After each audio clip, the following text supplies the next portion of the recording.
Hello ਦੋਸਤੋ, ਤੁਹਾਡਾ ਸਵਾਗਤ ਹੈ। ਪੰਜਾਬ ਸਟੇਟ ਸਿਲੈਕਸ਼ਨ ਬੋਰਡ ਦੇ ਵਿੱਚ ਕਾਨਗੋ ਪਿਛਲੇ ਸਾਲ ਦਾ ਪੇਪਰ ਜਿਹੜਾ ਆ ਉਹਦੇ ਬਾਰੇ ਅਸੀਂ ਡਿਸਕਸ਼ਨ ਕਰਾਂਗੇ ਕਿ ਉਹਨਾਂ ਨੇ ਕਿਸ ਤਰ੍ਹਾਂ ਦਾ ਪੇਪਰ ਪਾਇਆ ਸੀ।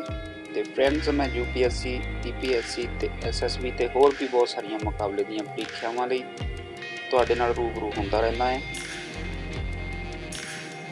ਤੇ ਤੁਹਾਡੇ ਲਈ ਇਹ ਕਾਫੀ ਲਾਭਦਾਇਕ ਇਨਫੋਰਮੇਸ਼ਨ ਹੋ ਸਕਦੀ ਹੈ। ਤੇ ਤੁਸੀਂ ਮੇਰੇ ਚੈਨਲ ਨੂੰ ਸਬਸਕ੍ਰਾਈਬ, ਲਾਈਕ ਤੇ ਸ਼ੇਅਰ ਜ਼ਰੂਰ ਕਰਿਓ। ਤੇ ਆਓ ਚੱਲਦੇ ਹਾਂ ਅਸੀਂ ਜਿਹੜਾ ਇਹਦਾ ਪਿਛਲੇ ਸਾਲ ਐਗਜ਼ਾਮ ਹੋਇਆ ਸੀ ਉਹਦੀ ਰਿਵੀਜ਼ਨ ਕਰਨ ਲਈ। ਤੇ ਪਹਿਲਾ ਕੁਐਸਚਨ ਜਿਹੜਾ ਆਇਆ ਸੀ, the ratio of pitch of national flag to its length. ਤੇ ਜਿਹੜਾ ਸਾਡਾ ਰਾਸ਼ਟਰੀ ਝੰਡਾ ਹੈ ਉਹਦੀ ਚੌੜਾਈ ਦੇ ਮੁਕਾਬਲੇ ਉਹਦੀ ਲੈਂਥ ਜਿਹੜੀ ਆ ਉਹਦੀ ਰੇਸ਼ੋ ਕਿੰਨੀ ਸੀ। ਤੇ ਇਹਦਾ ਆਨਸਰ ਹੋਊਗਾ 2:3। ਤੇ ਅਗਲੇ ਕੁਐਸਚਨ ਤੇ ਅਸੀਂ ਦੇਖ ਲੈਂਦੇ ਹਾਂ, ਇਨ ਵਿਚ ਈਅਰ ਜਲਿਆਂਵਾਲਾ ਬਾਗ ਮੈਸੇਸ ਟੁਕ ਪਲੇਸ।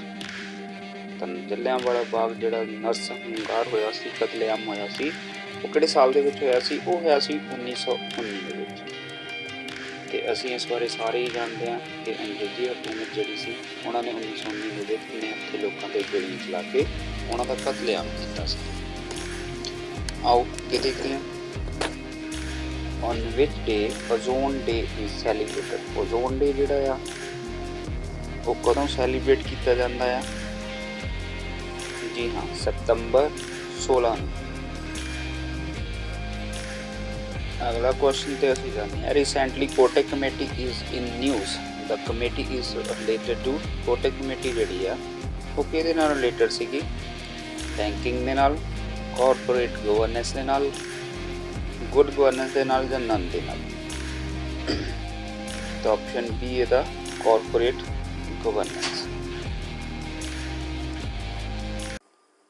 ਅਗਲਾ ਕੁਐਸਚਨ ਦੇਖ ਲੈਂਦੇ ਆ, which country will host 2020 summer 올림픽ਸ। ਸਮਰ 올림픽ਸ ਜਿਹੜੀਆਂ ਉਹ ਕਿਹੜੀ ਕੰਟਰੀ 2020 ਦੇ ਵਿੱਚ ਹੋਸਟ ਕਰਨ ਜਾ ਰਹੀ ਹੈ? ਤੇ ਉਹ ਹੈ Japan. How many times president rule imposed in Punjab. Punjab ਦੇ ਵਿੱਚ ਪ੍ਰੈਜ਼ੀਡੈਂਟ ਰੂਲ ਕਿੰਨੀ ਵਾਰੀ ਲੱਗ ਚੁੱਕਾ ਹੈ?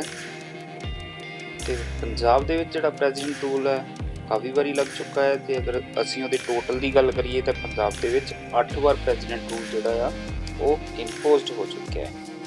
ਤਾਂ ਇਹਦਾ ਆਨਸਰ ਹੋਊਗਾ option B 8। Who among the following introduced doctrine of लेप्से? लेप्से का जो सिद्धांत है वो इनमें से किसने लॉन्च किया था? तो देख लेते हैं। इसका है ऑप्शन सी, लॉर्ड डलहौजी। ਤਾਂ ਇਹਨੂੰ ਅਸੀਂ ਚੂਕ ਦਾ ਸਿਧਾਂਤ ਵੀ ਬੋਲਦੇ ਹਾਂ, ਡਾਕਟਰਾਈਨ ਆਫ ਲੈਪਸੇ ਨੂੰ। ਅਗਲੇ ਕੁਐਸਚਨ ਵੱਲ ਚੱਲਦੇ ਹਾਂ, who is the present RBI governor. RBI ਦਾ ਜਿਹੜਾ ਪ੍ਰੈਜ਼ੈਂਟ ਗਵਰਨਰ ਆ ਉਹ ਕੌਣ ਹੈ? RBI ਦਾ ਪ੍ਰੈਜ਼ੈਂਟ ਗਵਰਨਰ ਜਿਹੜਾ ਉਸ ਵੇਲੇ ਜਦੋਂ ਕੁਐਸਚਨਸ ਇਹ ਆਏ ਸੀ ਉਸ ਵੇਲੇ ਉਰਜਿਤ ਪਟੇਲ ਸੀ, ਪਰ ਹੁਣ ਦੀ ਅਗਰ ਅਸੀਂ ਗੱਲ ਕਰੀਏ ਤਾਂ ਸ਼ਸ਼ੀਕਾਂਤ ਦਾਸ ਨੇ RBI ਦੇ ਗਵਰਨਰ। ਚਲੋ ਅੱਗੇ ਚੱਲਦੇ ਹਾਂ ਨੈਕਸਟ ਕੁਐਸਚਨ ਤੇ। In which World Bank was formed. जो वर्ल्ड बैंक है वो कब फॉर्म्ड हुई थी? तो इसकी ऑप्शन है 1945 में। 1945 में वर्ल्ड बैंक है वो फॉर्म्ड हुई थी। नेक्स्ट क्वेश्चन है, who is the 10th Guru of six. सिखों के 10वें गुरु कौन थे? जी हाँ, who is the 10th Guru of six. सिखों के 10वें गुरु कौन हैं? गुरु गोविंद सिंह जी। तो नेक्स्ट क्वेश्चन पे चलते हैं, in which year IMF came into existence. तो IMF इंटरनेशनल मॉनेटरी फंड है ये कब एग्जिस्टेंस में आया था? तो इसका आंसर भी आएगा बी, 1945 में। नेक्स्ट क्वेश्चन चलते हैं, Ajanta caves are located in which states. जो अजंता की केव्स हैं वो कौन सी स्टेट में लोकेटेड हैं? Ajanta caves are located in the state of Maharashtra. तो इसका क्वेश्चन का आंसर आएगा महाराष्ट्र।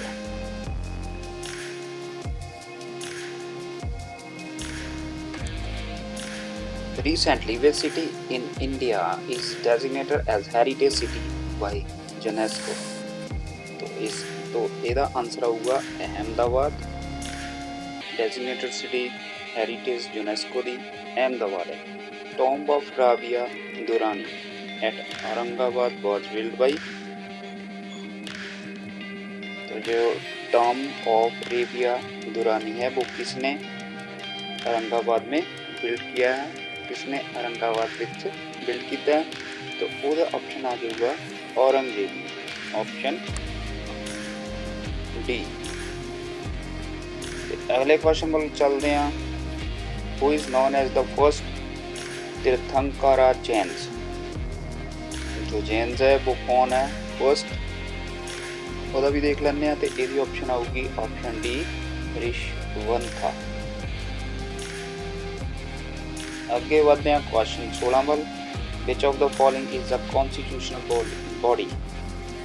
जो संविधानिक बॉडी है वो कौन सी है? ਇਹਦੇ ਵਿੱਚੋਂ ਸੰਵਿਧਾਨਿਕ ਬੋਡੀ ਕਿਹੜੀ ਹੈ? ਤੇ ਇਹਦੇ ਵੱਲ ਅਸੀਂ ਪਹਿਲਾਂ ਹੈਗਾ ਆਪਸ਼ਨ ਏ ਦੀ ਗੱਲ ਕਰੀਏ UPSC, ਆਪਸ਼ਨ ਬੀ ਦੀ ਗੱਲ ਕਰੀਏ ਕੈਗ, ਆਪਸ਼ਨ ਸੀ ਦੀ ਗੱਲ ਕਰੀਏ ਪਲੈਨਿੰਗ ਕਮਿਸ਼ਨ, ਤੇ ਆਪਸ਼ਨ ਡੀ ਦੀ ਗੱਲ ਕਰੀਏ ਬੋਥ A ਐਂਡ B। ਤੇ ਯੂਨੀਅਨ ਪਬਲਿਕ ਸਰਵਿਸ ਕਮਿਸ਼ਨ ਤੇ controller auditor general of India, ਇਹ ਦੋਨੇ ਕੌਨਸਟੀਟਿਊਸ਼ਨ ਬੋਡੀ ਹੈ। ਤੇ ਇਸ ਲਈ ਇਹਦਾ ਆਨਸਰ ਹੋਊਗਾ option D both A and B। 17वें क्वेश्चन पर चलते हैं। Who is known as the father of local government of India? India का जो लोकल गवर्नमेंट ऑफ इंडिया है उसका फादर कौन सा है, पितामह कौन सा है? Lord Ripon. तो पहली ऑप्शन इसकी आएगी लॉर्ड रिपन। 18 क्वेश्चन जोड़ा है वो वाल असी बढ़ते हैं। Whose decision is final in case of money will? जो मनी विल होता है, मनी विल होता है जोड़ा ਉਹਦੇ ਲਈ ਫਾਈਨਲ ਡਿਸੀਜਨ ਕਿਸ ਦਾ ਹੁੰਦਾ? ਪ੍ਰਾਈਮ ਮਿਨਿਸਟਰ ਦਾ, ਸਪੀਕਰ ਦਾ, ਵਾਈਸ ਪ੍ਰੈਜ਼ੀਡੈਂਟ ਦਾ, ਜਾਂ ਇਹਨਾਂ ਵਿੱਚੋਂ ਕੋਈ ਨਹੀਂ? ਤਾਂ ਇਹਦਾ ਆਨਸਰ ਆਊਗਾ ਆਪਸ਼ਨ ਬੀ, ਫਾਈਨਲ ਡਿਸੀਜਨ ਹੁੰਦਾ ਹੈ ਸਪੀਕਰ ਦਾ। 19वें क्वेश्चन ਵੱਲ ਚੱਲਦੇ ਹਾਂ। Which of the following constitution DPSP has taken from? DPSP जो है कहाँ से लिया गया है, ਕਿਹੜੇ ਸੰਵਿਧਾਨ ਵਿੱਚੋਂ ਲਿਆ ਗਿਆ ਹੈ, ਕਿਹੜਾ ਦੇਸ਼ ਹੈ ਜਿਹਦੇ ਸੰਵਿਧਾਨ ਵਿੱਚੋਂ DPSP ਲਿਆ ਗਿਆ ਹੈ? ਤੇ ਇਹ ਦੇਖ ਲੈਂਦੇ ਹਾਂ ਅਸੀਂ ਆਪਸ਼ਨ ਸੀ ਆਇਰਲੈਂਡ ਦੇ ਸੰਵਿਧਾਨ ਦੇ ਵਿੱਚੋਂ DPSP ਲਿਆ ਗਿਆ। Shimla packet is between which countries? Shimla ਜਿਹੜਾ ਸਮਝੌਤਾ ਸੀਗਾ ਉਹ ਕਿਹੜੀਆਂ ਦੋ ਕੰਟਰੀਜ਼ ਦੇ ਵਿੱਚ ਹੋਇਆ ਹੈ? ਤੇ ਅਸੀਂ ਆਮ ਤੌਰ ਤੇ ਨਿਊਜ਼ ਦੇ ਵਿੱਚ ਵੀ ਦੇਖਦੇ ਹਾਂ ਜਦੋਂ ਪਾਕਿਸਤਾਨ ਦੇ ਨਾਲ ਕੋਈ ਤਣਾਅ ਜ਼ਿਆਦਾ ਵੱਧ ਜਾਂਦਾ ਹੈ ਤੇ ਨਿਊਜ਼ਪੇਪਰ ਦੇ ਜਿਹੜੇ ਐਂਕਰਸ ਆ ਉਹ ਵੀ शिमला पैक्ट की उदाहरण दिंदे आ कि इन्होंने पाकिस्तान ने शिमला समझौता जोड़ा ब्रेक किया। इसलिए यदि ऑप्शन आऊगी option B India and Pakistan. तो ये टोटल जोड़े 83 क्वेश्चन है। असी पहला 20 क्वेश्चन जोड़े वो अज कर लिया तो दूसरे भाग के मैं फिर तुहानू 30 क्वेश्चन करवावांगा। तो अगले भाग तक तुसीं इहदी रिवीजन करो तो इहदी एक्सरसाइज करो। Thank you.